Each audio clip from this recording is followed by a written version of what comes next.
We often see the security details for world leaders and consider them the standard for protection. But for the resting place of the Prophet Muhammad in Medina, the security protocols operate on a different scale. Saudi authorities enforce an absolute ban on the airspace directly above the tomb. No aircraft are permitted to cross this zone. The only things that fly over the Green Dome are birds. Defensive measures also extend into the earth itself. The military utilizes a network of seismic radars to monitor subterranean movement, sensitive enough to detect activity deep beneath the soil of the city. If these sensors pick up even slight vibrations, the protocol triggers an immediate nationwide state of emergency. This multi-layered fortress exists because of an event 8 centuries ago, when 2 men attempted to reach the tomb from underground to execute a heist.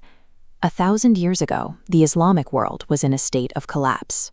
The Abbasid Caliphate had splintered into small, competing factions. Internal wars left territories like Palestine vulnerable and the central leadership distracted. 2 men from a small village in Spain saw this period of internal conflict as a window of opportunity. They targeted the tomb of the Prophet itself, planning to excavate the site and seize the body. Their plan bypassed the empire's armies entirely by striking at its undefended spiritual center, while the caliphate's attention was fixed on its borders. To enter the city unnoticed, they adopted deep disguises, growing long beards and wearing traditional garments to blend into the local population. By meticulously performing every public prayer and ritual, they convinced the community of their piety. This reputation allowed them to secure a house located immediately adjacent to the Prophet's tomb. Once night fell, they began digging. They carved a tunnel directly from the floor of their house, creeping toward the center of the mosque. To hide the evidence of their excavation, they filled leather bags with the displaced dirt and scattered it across a nearby graveyard during the day. While the neighbors believed these men were spending their nights in prayer, the 2 were actually just a short distance from the tomb's foundation. In Damascus, Sultan Nuruddin Zengi reportedly had a recurring dream in which the Prophet appeared to him, identifying 2 men and requesting his protection. After the dream occurred a 3rd time, the Sultan took it as a genuine warning. He mobilized his personal guard and rode immediately for Medina. Upon arrival, the Sultan hosted a citywide feast, making attendance mandatory for every resident so he could personally inspect their faces.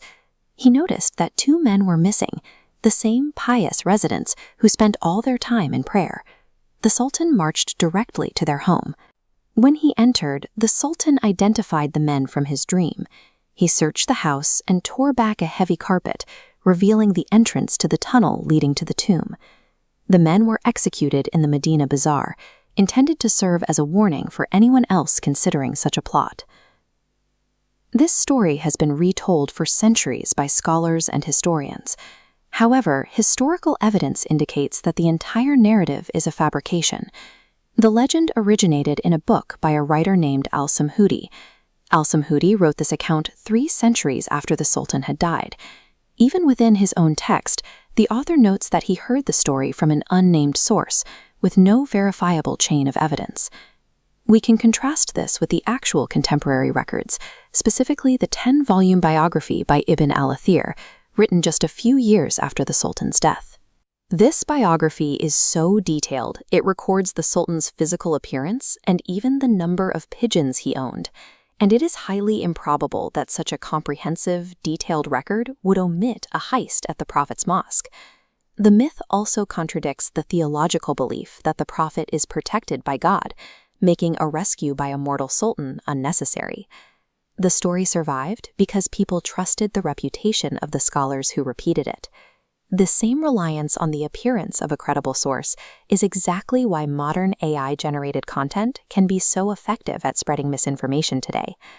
If an unverified rumor could deceive historians for 500 years through simple oral tradition, the speed of information in the digital age requires us to be even more aggressive in verifying what we choose to believe.